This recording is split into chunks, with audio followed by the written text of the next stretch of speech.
and welcome to Murphy's garden. We have finally had some rain overnight. We haven't had any for weeks and the garden really needed the watering, but the downside is that some of the flowers have been a bit battered by the rain. So I have come out and I'm just kind of cutting things back. You can see this lovely peony has taken a bit of a hammering. This is peony Felix Cruz. It's lovely, these double flowers. So I have just picked some, and the advantage is that you can bring them into the house. So I've just done this arrangement, which I'll show you. So here we've put in the vase. It looks, I'm no flower arranger, by the way, but it just shoved everything in the vase. So we've got this delphinium, I said the peony Felix Cruz. This is the David Austin Olivia rose. We've got some salvia, digitalis or foxglove, Alchemilla mollis, and then we've used the pittosporum for the foliage. So anyway, that's not what I came out to do. I've got a bit distracted, but I have come out just to do the Chelsea chop on a few of the plants. So that's the aim of this video, is just to do a little video on why and when and what to do the Chelsea chop on. So yes, we're going to do the Chelsea chops. The Chelsea chop's called the Chelsea chop because you do it around the time of Chelsea. I'm actually a bit late doing it. It's kind of now the middle of June. So, but I wanted just to, I've done it on some already, but I just haven't got around to doing this clump. So you can see this is sedum, which is now being renamed as Hylotylium. So these stems, as you can see, they look a little bit weedy at the top. So you do the Chelsea chop on plants before they start to flower.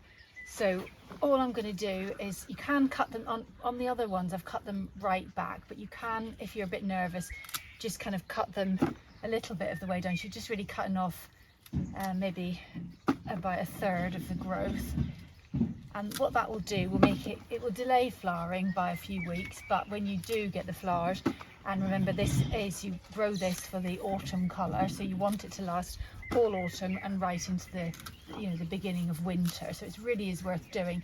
When I haven't done it, what's happened is it just collapses and it just looks a bit of a blot in the border. It doesn't look very nice. So I think it is worth doing. Sometimes when I'm a bit impatient, I just get the choppers on it and just do the shears and just do the whole thing in one go. But I suppose you get a better look if you just do it individually. I'll show you the bigger clump that I did last weekend, and I must say it does look awful, but it will look nice again. Last year or the year before, I did an experiment and I did some that I didn't cut, some that I half cut like this I'm doing, and the others I did right to the bottom. And I must admit, the ones that I cut really low were the best and lasted the longest without flopping. So but it does look awful for a while. So that's it really. Again, if you're a bit nervous and you don't want to do it all at once and you want to have the earlier flowers, what you can do is just cut, say, every other stem. So you've got some that will flower early and then some that will take over and flower later. But I think it's worth cutting a lot really. So there are other plants you can do it on. So we'll just go and have a look at what some of those are. Right, I'm now by a clump of, this is Achillea. Achillea incidentally comes from Achilles, the Greek warrior, and it's called Achillea because apparently Achilles used to use this. He was a Greek warrior, and when there was blood on the battlefield, they used the extract of this, which is also known as yarrow, to stem the bleeding. So that's just an interesting fact, and that's how makes me remember what it's called. So you can see already this kind of quite fine kind of stems. They're starting to go a bit droopy, and as the season goes on they will start to collapse. So what again we're going to do, so they're just about to flower. They've got a few, maybe a couple of weeks away from flowering. So I'm just going to cut sort of again about 1/3 off. And the weaker the stem is, the harder you cut back. So if you've got one that's looking like that's a little weedy kind of stem, so I'll cut that right down like that. So again, I'll cut that.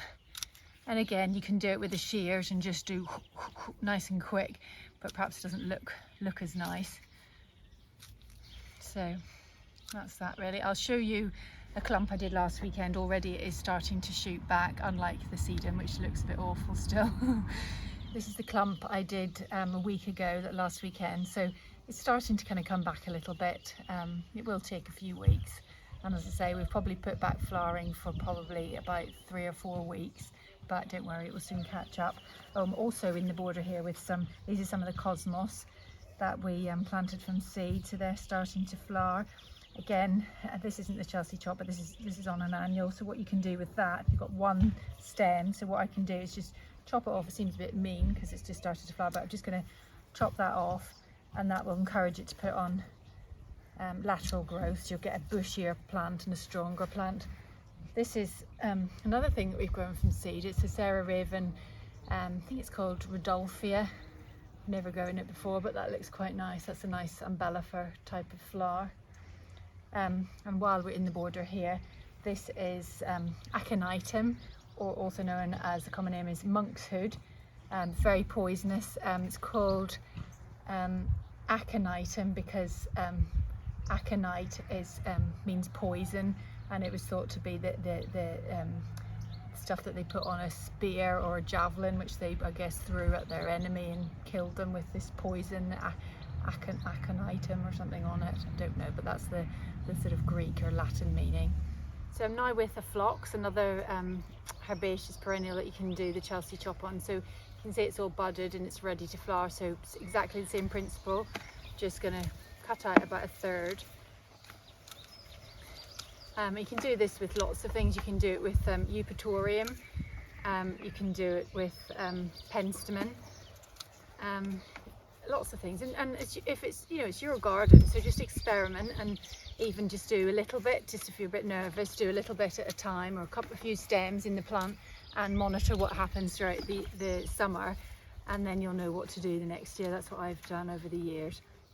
So this is the Eupatorium. This one's called Eupatorium maculatum achillea, which is a bit of a mouthful.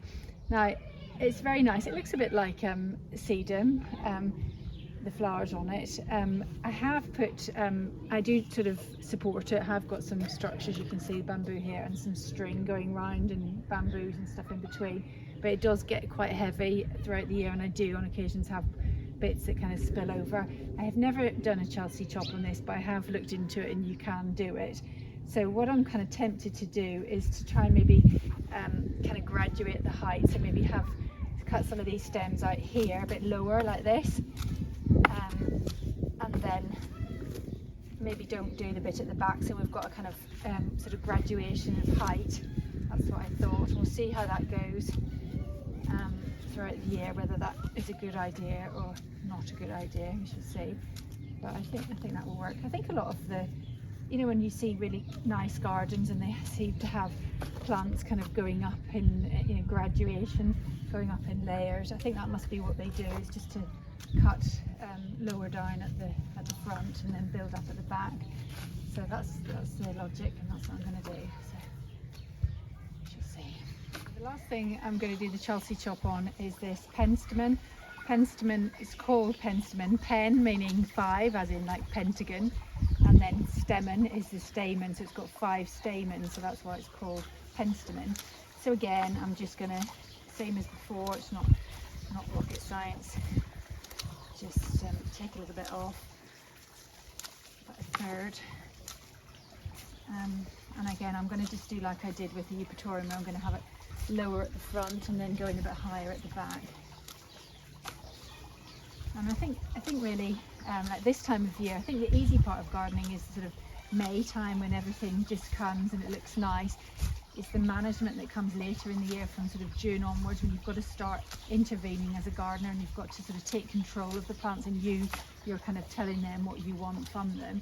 Because if you just leave everything, it will flower once and then it will go over, and that will be it for the year. So I think by just sort of managing the garden, you get a lot more from it, and that comes with time, and it comes with, it's a learning experience. So gardening is all about experimenting, and every year you learn something new. You try something, goes wrong, or you try something, goes right, and then you can do it again the next year. So it's all, don't be frightened, just to have a go. I keep saying, it's your garden, nobody's judging you, and just do it and see what happens. So thank you for joining us in this video. I think we've done the Chelsea chop on everything we're going to this year, and now I've got to go and play ball with Murphy. So thank you for joining us, and join us in the next video. Bye for now.